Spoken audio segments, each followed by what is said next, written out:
السلام علیکم ویور، کیسے حال ہے؟ ٹھیک ٹھاک، امید کرتا ہوں آپ سب خیریت ہوں گے۔ میں ہوں آپ کا ہوسٹ اللہ فین، آپ دیکھ رہے ہیں میرے یوٹیوب چینل سیرم بلوچ۔ آج آپ تک جو میسیج میں لے کر آئے ہوں 100% اس میں آپ کا اور میرا فائدہ ہے۔ اگر بات کو مکمل سن لینا، اچھی لگی تو بھائی کے چینل کو سبسکرائب کرنا۔ اللہ آپ کو خوش رکھے، اللہ آپ سب کے حامی اور ناصر ہو۔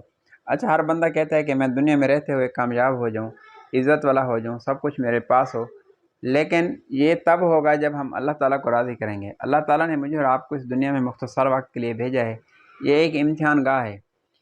اگر تم دنیا کی ساری کامیابیاں لینے چاہتے ہو اور عزت کی چوٹیوں پر بیٹھنا چاہتے ہو نا، تو اللہ کا بنیادی حق نماز کو قائم کریں اور وقت پر قائم کریں، اور جماعت کے ساتھ ہم نماز پڑھیں، خشوع خضوع کے ساتھ ہم نماز پڑھیں۔ نماز میں ہر بندہ جانتا ہے کہ کتنے فائدے ہیں۔ نماز کوئی معمولی بات نہیں، نماز اللہ تعالیٰ کا بنیادی حق ہے، اور قیامت کے دن سب سے پہلے نماز کا حساب لیا جائے گا۔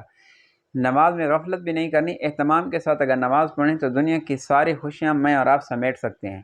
نماز میں سب کچھ اللہ نے رکھا ہے۔ رزق کی تنگی دور ہو جاتی ہے، انسان کے چہرے پر نورانیت آتی ہے، جو اللہ والے دعائیں مانگتے ہیں ان میں ہمارا حصہ ہوتا ہے۔ نماز کے جو فائدے ہیں نا، یہ بے شمار فائدے ہیں۔ ہم دنیا میں رہتے ہوئے اللہ کے حق کو ضائع نہ کریں۔ جب ہم نماز کی پابندی کریں گے تو اللہ ہماری غیب سے مدد فرمائیں گے، اور مرنے کے بعد قبر ہماری روشن ہوگی۔ دنیا میں رہتے ہوئے رزق کی تنگی دور ہوگی، بیماریاں ختم ہوگی، اور اللہ کی طرف سے جو فیصلے ہوں گے ہمارے حق میں ہوں گے۔ اللہ والوں کی دعاؤں میں ہمارا حصہ ہوگا، چہرے پر نورانیت ہوگی، اور قبر جو ہے یہ جنت کا باغ ہوگی، کیونکہ پیارے نبی صلی اللہ علیہ وسلم کی حدیث کا مفہوم ہے کہ قبر کو مٹی کا ڈھیر نہ سمجھو، یہ جنت کے باغوں میں سے ایک باغ ہے، یہ جہنم کے گڑھوں میں سے ایک گڑھا ہے۔ 5 وقت نمازی کے لیے قبر جو ہے جنت کا باغ بن جائے گی۔